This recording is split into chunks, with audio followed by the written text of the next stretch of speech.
Então, Cioran aposta na dúvida, por mais absurdo, impossível, inaceitável que isso possa parecer para um espírito moralista e dogmático como Pierre-Henri Simon. Eu queria provar isso, não vou nem dizer ilustrar, mas provar, porque uma prova, num caso, não é um argumento aqui no que eu estou pensando, é a própria existência de Pierre-Henri Simon. Ele quer usar a sua própria existência como pensador que pensa do seu jeito como uma refutação e uma prova de que Cioran está errado. Se eu estou com a verdade, Cioran é um louco, é um doente, e nós dois não podemos estar com a verdade. Essa é a conclusão lógica do texto de Pierre-Henri Simon, O Desespero como Mercadoria. Então, eu quero provar com uma outra existência que pensa de outra maneira diferente de Pierre-Henri Simon, e não é qualquer existência, não é qualquer pessoa, não é qualquer nome, né? Tão importante quanto Pierre-Henri Simon, se não é que muito mais importante do que Pierre-Henri Simon, enfim, se não na França, né, no contexto internacional, mas com certeza no Brasil, é um brasileiro. Tá? Então eu vou elencar, vou trazer ele, evocar essa figura que pensa diametralmente oposto a Pierre-Henri Simon. E tem a ver com essa capa dessa revista Filosofia, Ciência e Vida, em cujo último número, e aí último em dois sentidos de último, porque foi o último de mais recente e também a revista foi descontinuada, infelizmente, ela vai dar continuidade de outra forma, com outro título. Então esse foi o último número dessa revista e eu tive o prazer, o orgulho, enfim, né, de publicar aí a tradução minha, direta do romeno, de um texto de Cipriano Valcan, cujo tema é a loucura em Nietzsche. Então, como o próprio título da capa diz, é uma homenagem aos 120 anos da morte de Nietzsche, e o texto principal do dossiê Nietzsche é esse texto de Cipriano Valcan, que eu traduzi do romeno, intitulado Nietzsche a Loucura. Mas antes do Nietzsche e a loucura de Cipriano Valcan, tem um texto sobre Cioran, então fica a dica, tá? Provavelmente ainda está nas bancas, se não dá para comprar pelo site, na internet e tal. Eu comprei um exemplar para mim. Aliás, queria mandar um abraço para a Cristina, né, que é a editora da revista e abriu as portas para a gente publicar sobre Nietzsche, Cioran aí na revista. E antes do texto sobre Nietzsche de Cipriano Valcan, tem um texto sobre Cioran, que é de Marco Lucchesi, para quem não conhece. Ele é poeta, escritor, ensaísta, tradutor, poliglota, professor de literatura na UFRJ e, além de tudo isso, ele é atualmente presidente da Academia Brasileira de Letras, da ABL, né? E ele é grande amigo de Cipriano Valcan, uma amizade Brasil-Romênia, inclusive fala romeno, né? Domina o romeno, ele é um poliglota, Marco Lucchesi, e ele escreveu um texto na revista intitulado Da Dissolução. E o título de uma parte, de uma seção do seu texto na revista é Aposta na Dúvida, na contramão de Pierre-Henri Simon. Olha só o que escreve Marco Lucchesi nesse texto da Dissolução, e nesta parte que o título é Aposta na Dúvida. Cioran não espera o socorro de um horizonte conceitual devastado. E, aliás, Lucchesi escreve muito bem, né? Não espera o socorro de um horizonte conceitual devastado, através de possível solução totalizadora. Nem clama por um anjo capaz de preencher lacunas ou de soprar com sua trompa dourada a melodia de um todo esquecido. Que poético, que bonito. Ao contrário, o filósofo ilumina a tensão de um pensamento propositadamente aerado ou disperso e advoga como ninguém, concordo plenamente, advoga como ninguém a volúpia do insolúvel. A volúpia do insolúvel. Nos termos de Ricardo Gil Soeiro, que é um poeta, crítico literário português de Portugal, né, que escreveu um livro em 2018, acho que se intitula Volúpia do Desastre, Notas Soltas a Cioran, tem um subtítulo, né? É também muito no sentido dessa volúpia do insolúvel, e que eu associo à lucidez de Cioran como sendo uma lucidez luciferina, que é um princípio e dispositivo não de dogmatismo e de fanatismo, mas de antidogmatismo e de antifanatismo, e, portanto, de incerteza e insegurança. É a volúpia do insolúvel. Ele cita Cioran, Marco Lucchesi. Cioran diz: nunca tentei aplainar, reunir ou conciliar o irreconciliável. Fim de citação. E aí continua terminando um pouco mais do texto, muito belo, muito poético, muito denso, né, semanticamente, poeticamente, de Marco Lucchesi. Uma poderosa nuvem de fragmentos é o que a gente encontra na obra de Cioran, portadora de tensão efervescente. Jamais um sistema pronto e acabado. Daí sua inclinação pelas cartas de Nietzsche, onde brilha um discurso impreciso e tateante, fora do profético ou do absoluto de Zaratustra, diante de quem Cioran já não vibrava como outrora. O texto se intitula Da Dissolução, aliás, está publicado, disponível no portal Cioran, né, o blog WordPress. Vou deixar aqui na descrição do vídeo também o link deste texto da Dissolução de Marco Lucchesi, que foi publicado nesta revista e está disponível no WordPress, como também a minha tradução direto do romeno do texto de Cipriano Valcan sobre Nietzsche e a loucura.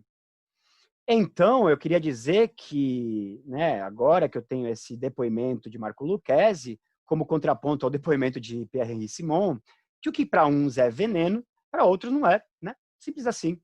Simples assim. Pelo contrário, pode ser remédio, não veneno. Mas, assim, eu sempre assinalando, né? Pode ser remédio em toda a ambivalência e também em todos os riscos de remédio no sentido de fármaco. Fármaco. Pautar a lucidez de Cioran, luciferina, como percepção do vazio, agora que a gente já fez esse contexto e esse arcabouço extra-ocidental e extra-filosófico, né, em direção ao Oriente e ao Zen budismo e ao pensamento não só budista, mas também hinduísta. Eu falei do Moody, falei do Papaji, falei do Ramana Maharshi, que é uma tradição de filosofia hindu não dualista, né, mas Advaita, e também do Zen budismo da escola Madhyamaka de Nagarjuna, Chandakirti, Shantideva, né? Então a gente agora já tem um arcabouço cultural de referências, tanto filosóficas quanto teológicas, religiosas, para não falar teológicas, oriundas inclusive do Oriente, né?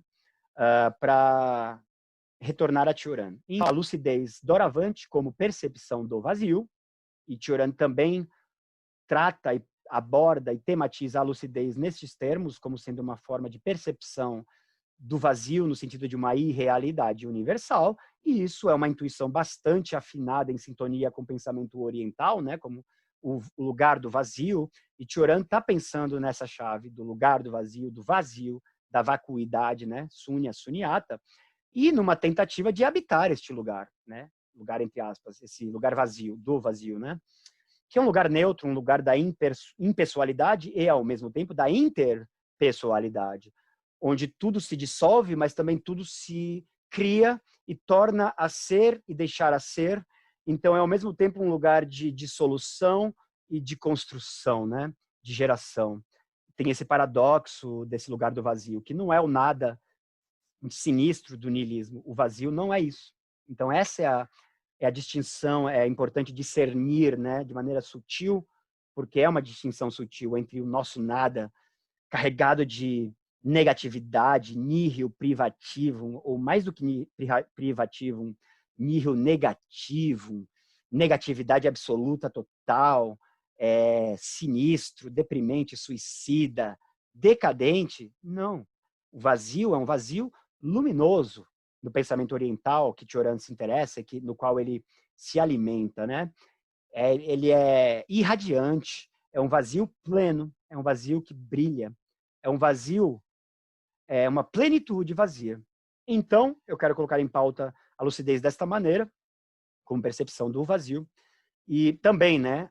Também como princípio de antidogmatismo e antifanatismo, a partir da genealogia do fanatismo, que é um texto do breviário, inaugurando o breviário, que eu vou citar um pouco, e também a partir de uma passagem do livro das Ilusões, que eu, aliás, sobre a qual já fiz um vídeo aqui, e o título desse vídeo eu usei um aforismo do inconveniente de ter nascido, que é o aforismo apenas possui convicções aquele que nada aprofundou, e isso está em sintonia com a intuição que Cioran comunica nessa passagem do livro das Ilusões, onde ele diz que é preciso estar com a verdade contra a verdade, né? Contra ela.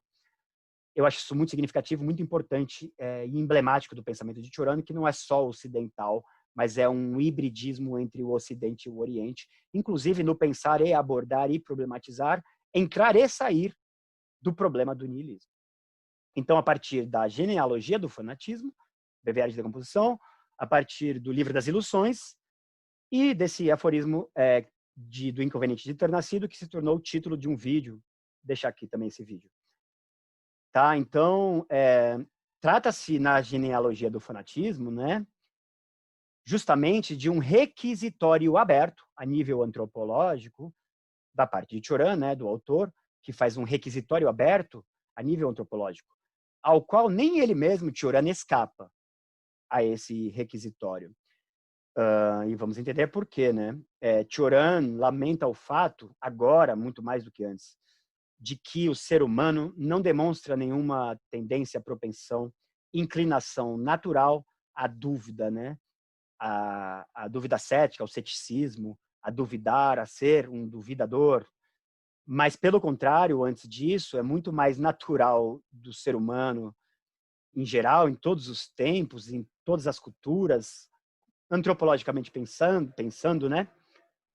Essa propensão, inclinação, tendência, não à dúvida, mas às certezas e ao dogma. E há, mais do que ao dogma, o que é pior, porque esta é a raiz do problema do dogmatismo e também do fanatismo, que é a paixão do dogma, ou nos termos mais técnicos, conceituais, um certo patos dogmático. E aí é preciso, né, observar não apenas de natureza religiosa, como também secular, política e ideológica. Dito isso, eu queria trazer para o diálogo, para a discussão e colocar em diálogo com Cioran e também com Matsumaru sobre filosofia budista, oriental, escola de Kyoto, etc. e tal, discutindo dogmatismo, fanatismo, lucidez, ceticismo, niilismo, cinismo. Será que é cinismo? Será que é niilismo? Será que não é, no fundo, um moralismo, racionalismo de quem critica e acusa Cioran, né? Por exemplo, Pierre-Henri Simon, ou, eventualmente, George Steiner, enfim. Então, eu queria trazer para o debate aí John Gray, que é um filósofo britânico contemporâneo vivo, muito importante, que eu adoro. Aliás, recomendo para todo mundo, inclusive para gente da esquerda, tá? Apesar de ele não ser de esquerda, mas também não ser necessariamente assim uma direita ideológica, né? Ele é um conservador, mas um conservador também liberal e progressista em muitos aspectos. Ele é ateísta, ele não é religioso, católico, cristão nem nada. Ele é ateísta, né? Cético na tradição de David Hume. Então, eu adoro John Gray e um dos livros dele que eu mais gosto é justamente esse que está aqui, mostrando, é Missa Negra, subtítulo Religião Apocalíptica e o Fim das Utopias, né? E John Gray está discutindo aí certo caráter messiânico, teleológico barra escatológico e também demonológico barra maniqueísta. Parece que eu estou falando de religião, né? Só que não, a gente está falando de ideologias e utopias políticas ideológicas seculares do mundo moderno e não de religiões antigas do mundo pré-moderno. E tem uma razão para ele estar falando isso numa linguagem religiosa teológica. Porque, segundo John Gray, essas modernas ideologias e utopias políticas, a esquerda e a direita, comunismo e nazismo, para usar só ficar com duas, né? Elas herdaram do cristianismo o que, na visão de John Gray, o que o cristianismo só poderia transmitir e legar como legado, né, de pior, e que as modernas ideologias e utopias políticas também poderiam herdar de pior do cristianismo, que é o quê?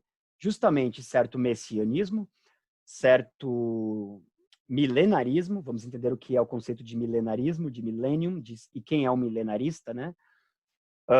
Que, aliás, é um tema também que problematiza Harold Bloom no seu importantíssimo livro Presságios do Milênio, Anjos, Sonhos e Imortalidade.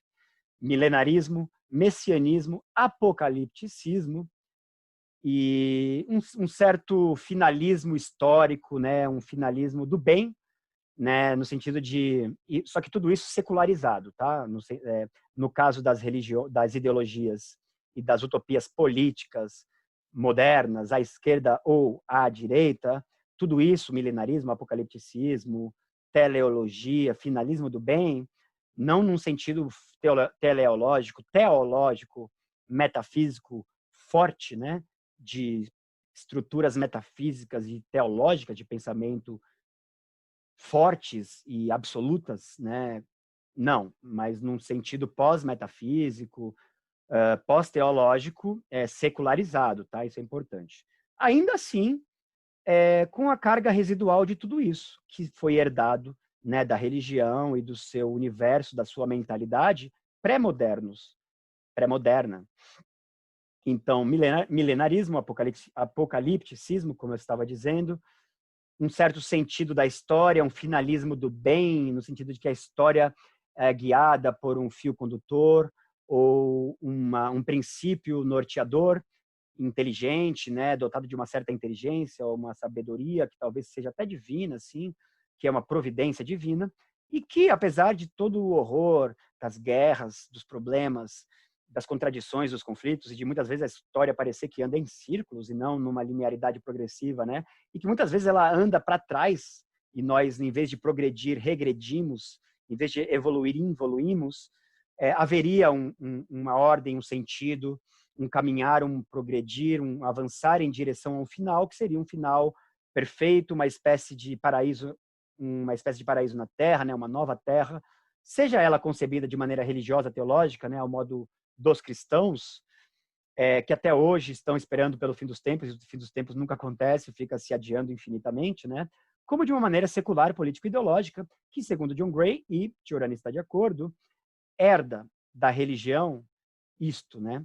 Este pensamento teleológico, messiânico, milenarista, apocalipticista, teleológico, etc, etc, etc, etc.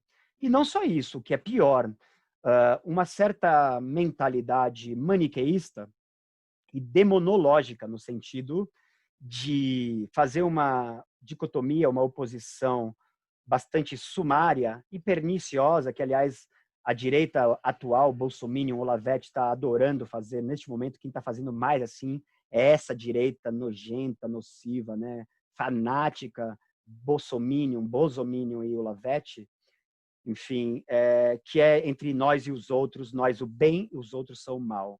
Nós somos de direita, conservadores, nós representamos o bem, somos baluartes da moral, da família, da tradição, da propriedade e do bem, né, da religião cristã, e os outros são comunistas, ateístas, comedores de bebê, sei lá mais o quê, e eles são o mal, e nós precisamos eliminar o mal, exterminar o mal. A esquerda também faz isso, tá? Fique bem claro. Mas no momento, assim, quem está fazendo isso de uma maneira protagonizante, assim, é essa direita chucra, filistina, enfim, fanática, né? Mais do que tudo, fanática, enfim. Então, é nós e os outros, nós contra os outros. Se você não está conosco, está contra nós, você é nosso inimigo, nós vamos te combater, nós vamos te eliminar. Né? E nós somos o bem, nós somos puros, nós somos angelicais e vocês são demoníacos, impuros, subversivos e sei lá mais o quê. Então, isso é uma espécie de maniqueísmo, apesar de eu estar usando essa palavra maniqueísmo, mas isso é uma mentalidade muito da igreja e de certa teologia, né, eclesiástica, que as ideologias modernas usam. O nazismo usou, sim, e também o comunismo usa e abusa, a esquerda, de modo geral, usa e abusa disso, né? Se você não está com nós, está contra nós. E, enfim, há quem queira se submeter e quem se submeta, de fato, e há quem não tô com vocês. E se você acha que isso significa necessariamente estar contra, paciência, então é contra, né? Então, John Gray fala dessas propriedades que teriam sido herdadas pelas modernas ideologias e utopias políticas, né? São duas formas de falar mais ou menos a mesma coisa, na verdade, né? Utopia política, moderna ideologia, seja a direita, seja a esquerda, tanto faz. Para John Gray, são todas elas utopias políticas. E enquanto utopias, terminam mal, não tem final feliz, vira distopia, né? Degenera em distopia. Então, em uma das sessões deste livro, Missa Negra, intitulada Política Apocalíptica, John Gray começa citando um aforismo de Cioran, em que Cioran, por sua vez, começa citando uma passagem do livro do Apocalipse, de João. Assim, né? Cita Cioran uma passagem do Apocalipse. Um novo céu e uma nova terra. Pois o primeiro céu e a primeira terra se foram. Fecha aspas. Lemos no Apocalipse, escreve Cioran. Eliminem o céu, entre aspas, céu, mantendo apenas a nova terra, aspas, nova terra. E, segundo Cioran, terão o segredo e a receita de todos os sistemas utópicos. Vamos ver como ele dialoga com John Gray neste sentido. E um pouco, na verdade, antes de citar John Gray, eu queria citar ele também. Eu queria citar, na verdade, um texto de Cioran que se encontra no livro Écartèlement, de 1979, inédito em português, infelizmente, no Brasil não está publicado, apesar de que eu traduzi este texto, né, até então inédito, não mais inédito, na revista NT.T.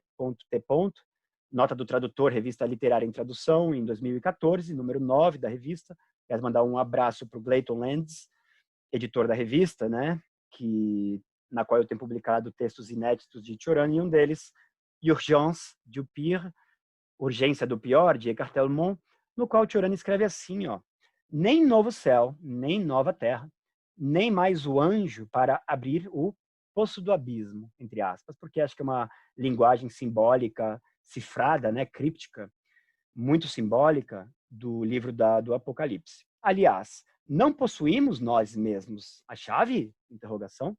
O abismo está em nós e fora de nós. É o pressentimento de ontem, a interrogação de hoje, a certeza de amanhã. A instauração do império futuro, assim como sua desarticulação, acontecerá em meio a comoções sem precedentes. Será que vivemos esses tempos dessas comoções sem precedentes? Assim como George Steiner estava fazendo um certo diagnóstico do espírito dos tempos, né, falando de esgotamento nervoso. É este momento? Será que finalmente chegou, né? Eu não estou fazendo nem de brincadeira, nem de maneira irônica. Essa pergunta é a sério, né? É importante pensar nisso. Ou será que isso é só o começo? Ou será que já está acontecendo e em vias de terminar, né? Comoções sem precedentes. Na condição a que chegamos, nos seria impossível, em um sobressalto de sabedoria, não vai rolar. Esse sobressalto não vai rolar. Nos seria impossível, em um sobressalto de sabedoria, retornar sobre nossos passos e corrigir-nos, mesmo que o quiséssemos. Nossa perversidade é tão virulenta que, em lugar de atenuá-la, nossas reflexões sobre ela e nossos esforços para submetê-la só consolidam-na e agravam-na. Pelo contrário, né? A nossa perversidade virulenta, né? Que está associada à nossa civilização, nossas crenças, os nossos dogmas. A exemplo de genealogia do fanatismo. Predestinados à sossobra, representamos no drama da criação, enquanto seres humanos, né? Humanidade, espécie humana. E ainda mais ocidental. Porque Cioran é ocidental, ele vai falar em nome do Ocidente, não de uma humanidade que incluísse também o homem do Oriente, do Japão, da China, não. Eu estou falando em nome do Ocidente. E eu sei do que eu estou falando enquanto ocidental, romeno originalmente, que depois vai morar na França. Eu sei do que eu estou falando. Dessa decadência, que é um dogmatismo e tal, né? Então, nós estamos predestinados à sossobra, ou seja, à decadência, à queda. Representamos no drama da criação, Cioran aí está em chave bíblica, né? Apesar de heterodoxa, gnóstica, herética, mas falar de criação e de criador é falar em termos paradigmas teológicos bíblicos, né? Deus criador, o homem criatura, o mundo criação. No drama da criação, o episódio mais espetacular, tem isso, é importante valorizar, reconhecer, é um episódio espetacular, mas também precisa reconhecer o outro lado disso, o mais lamentável, diz Cioran, em Urgência do Pior, texto de Écartèlement, livro muito importante e texto muito importante. Não é por acaso que eu escolhi ele como um dos primeiros para traduzir, né, de tantos outros textos inéditos em português, e ele pode ser muito lido em diálogo, complementarmente, com os outros textos que eu já traduzi de Cioran, que antes eram inéditos, e também na revista NT, que são Retrato do Homem Civilizado, este não de Le Mauvais Demiurge, mas nem de Écartèlement, mas de La Chute dans le Temps, A Queda no Tempo, né? E o outro também, que foi junto, no último número da revista, Retrato do Homem Civilizado, e também Os Novos Deuses, este sim de Le Mauvais Demiurge, Le Nouveau Dieu, Os Novos Deuses, segundo texto de Le Mauvais Demiurge. Então, dito isso, né, citei Écartèlement, uma das sessões temáticas de Missa Negra, como eu dizia, livro de John Gray, se intitula Política Apocalíptica. E John Gray começa citando, como eu disse, um aforismo de Cioran, E eu li esse aforismo, e agora eu quero ler o texto do John Gray nessa parte do livro Missa Negra, né? Ele diz assim: as religiões, as raízes religiosas dos modernos movimentos revolucionários, ele não está fazendo nenhuma distinção entre os modernos movimentos revolucionários enquanto tais, à direita ou à esquerda, não importa. Primeiro foram analisadas sistematicamente no seminal estudo The Pursuit of the Millennium, de Norman Cohn. Com frequência, se tem observado que, para seus seguidores, o comunismo ofereceu muitas das funções de uma religião, o que se refletia no título de uma famosa coletânea de ensaios de ex-comunistas desiludidos, The God That Failed, o Deus que falhou, o Deus que fracassou, em inglês, publicada pouco depois do início da Guerra Fria. Norman Cohn, mostrou que as semelhanças iam muito mais longe do que se havia percebido. Em seu apogeu, o comunismo do século XX reproduzia muitas características dos movimentos milenaristas que sacudiram a Europa no fim da era medieval. O comunismo soviético foi uma moderna revolução milenarista, diz John Gray. O comunismo soviético foi uma moderna revolução milenarista. E o mesmo se pode dizer do nazismo, embora a visão do futuro abraçada por muitos nazistas, ou pelo nazismo de modo geral, seja sob muitos aspectos mais negativa e diferente. E continua John Gray: convém aqui esclarecer certos termos importantes, entre eles o milenarismo, a ideia de millennium, né, que é tematizada por Harold Bloom, inclusive, que também está em diálogo com Norman Cohn, em seu Presságios do Milênio, e outros termos. Às vezes chamados quiliastas, uma quilíade ou um quiliasmo, né, segundo John Gray, é qualquer coisa que contenha 1000 partes, e pode ser 1000 anos também, daí millennium. Uma coisa que contenha 1000 partes é um quiliasmo, ou uma quilíade, e os milenaristas cristãos acreditavam que Jesus voltará à Terra e nela estará à frente de um novo reino por 1000 anos. Daí quiliasmo, quilíade e também milenarismo, né, o millennium. São ciclos essenciais de 1000 e 1000 anos. Então, passa um millennium, há uma destruição, há um fim dos tempos e há um recomeço de novos tempos e um novo milênio. Na linguagem comum, apocalíptico, entre aspas, denota um acontecimento catastrófico, explica John Gray. Mas, em termos bíblicos, a expressão deriva da palavra grega que designa desvendamento, desocultamento, desvelamento, né? Ou seja, um apocalipse é uma revelação na qual mistérios escritos no céu são revelados no fim dos tempos e para os eleitos, em maiúscula eleitos. E para os eleitos, isto não significa catástrofe, mas antes salvação. Essa não é a salvação na qual está pensando Cioran e a qual aspira Cioran, inclusive porque ele não é cristão e ele não tem nenhuma fé nas verdades e na revelação bíblica no cristianismo. Apesar de que a palavra é a mesma, aqui pelo menos. E também esses eleitos não tem nada a ver com Cioran. Cioran não se reconhece entre esses eleitos, eu acho que isso é até óbvio, não preciso nem reafirmar isso. Bom, e aí continua um pouco mais John Gray, né, dizendo que a escatologia é a doutrina das coisas derradeiras e do fim do mundo. Em grego, eschatos significa último, mais remoto. O cristianismo primitivo era um culto escatológico. Jesus e seus primeiros discípulos acreditavam que o mundo estava destinado a uma iminente destruição para que um novo mundo perfeito pudesse surgir, etc. E que o milenarismo moderno das utopias e das ideologias é uma herança cristã, e que foi o cristianismo que introduziu a crença de que a história humana é um processo teleológico, se não, além de teleológico, escatológico. Ou seja, a história tem um objetivo pré-determinado e que, quando esse objetivo for alcançado, a história chegaria a seu fim, né? A exemplo de toda aquela discussão do fim da história, que envolve Francis Fukuyama, entre outros filósofos da história e filósofos da política, da cultura também, do século XX e também do nosso século XXI. Pois então, eliminem o novo céu, né, que é uma ideia e uma esperança teológica de religiosos, e mantendo apenas a nova terra, né, sem o céu, sem Deus, sem a salvação, é o segredo e a receita de todos os sistemas utópicos modernos, o que diz Cioran é em sintonia, em consonância com John Gray. E no final desse texto, Urgence du Pire, eu queria também ler o parágrafo final, porque ele é muito revelador, significativo, emblemático, né, de como Cioran se diferencia e se distancia ao mesmo tempo, né, numa equidistância, tanto dos religiosos cristãos ortodoxos tradicionais, e por isso mesmo ele pode escandalizar esse grupo, né, esse segmento, como ao mesmo tempo Cioran também mantém uma distância e uma diferença pelo seu próprio modo de pensar, não por uma deliberação artificial, caprichosa, né?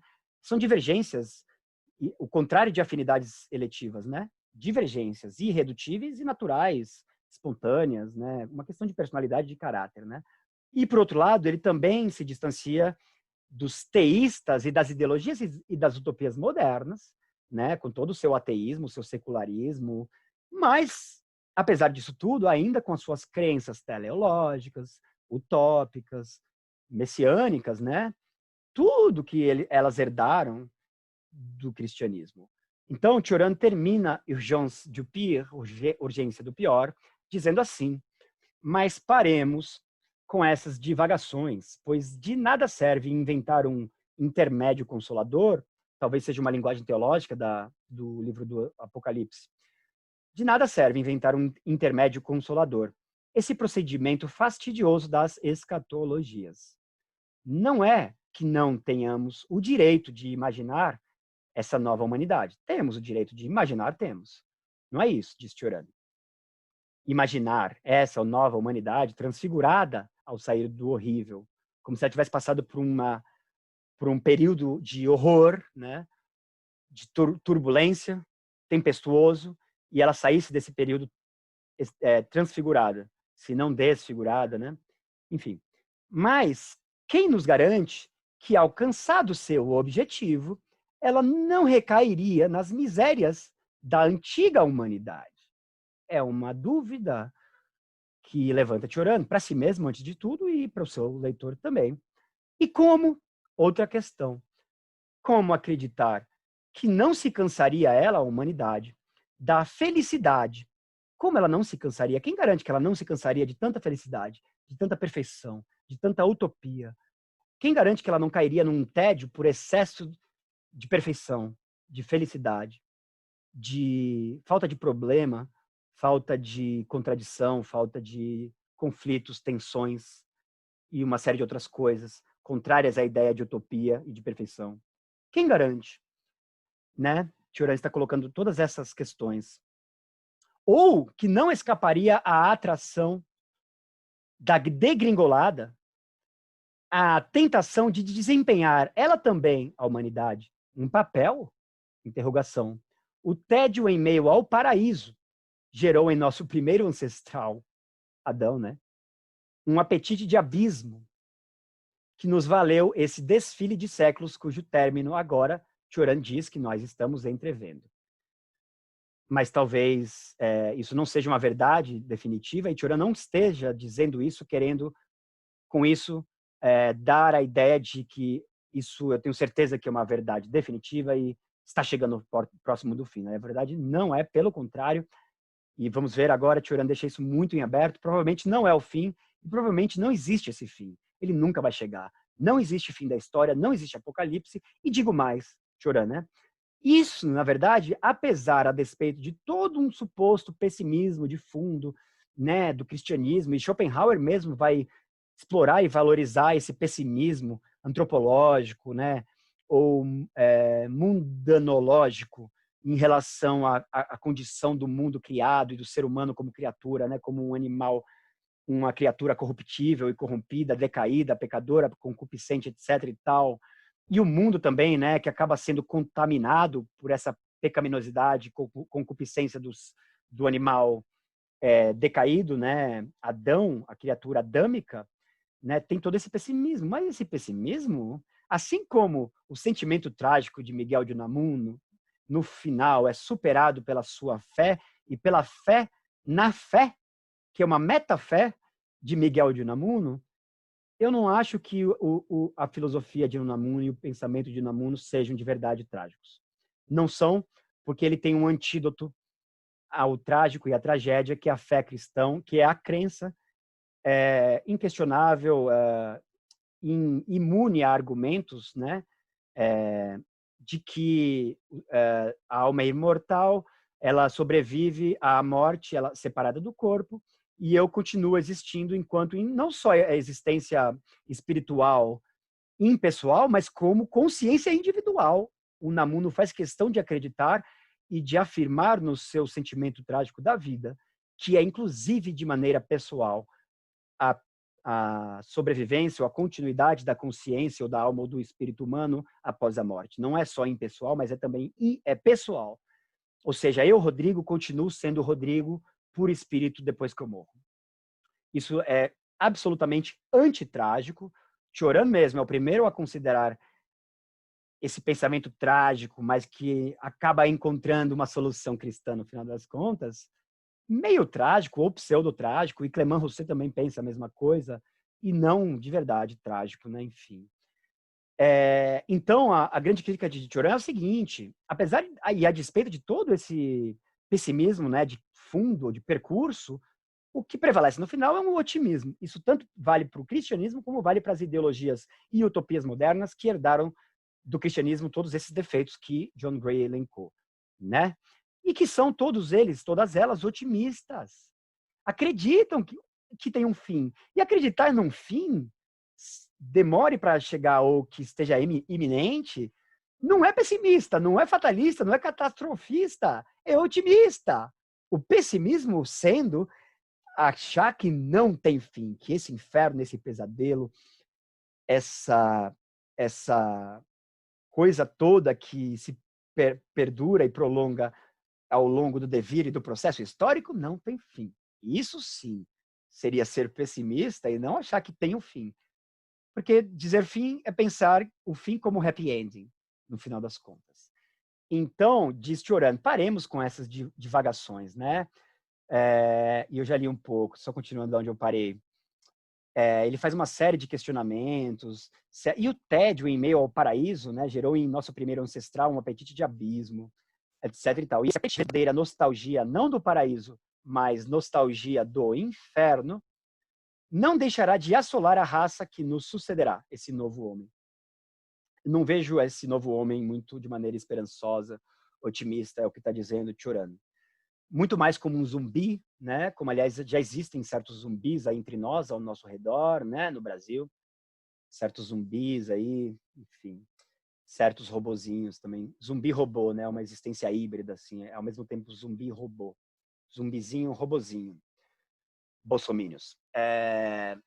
Essa humanidade futura, essa raça que nos sucederá, e que será, na verdade, a digna herdeira de nossos defeitos, não de nossas virtudes.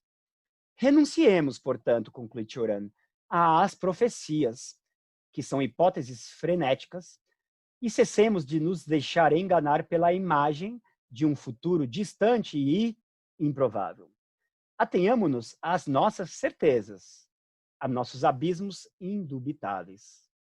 Final de Urgence du Pire, Urgência do Pior,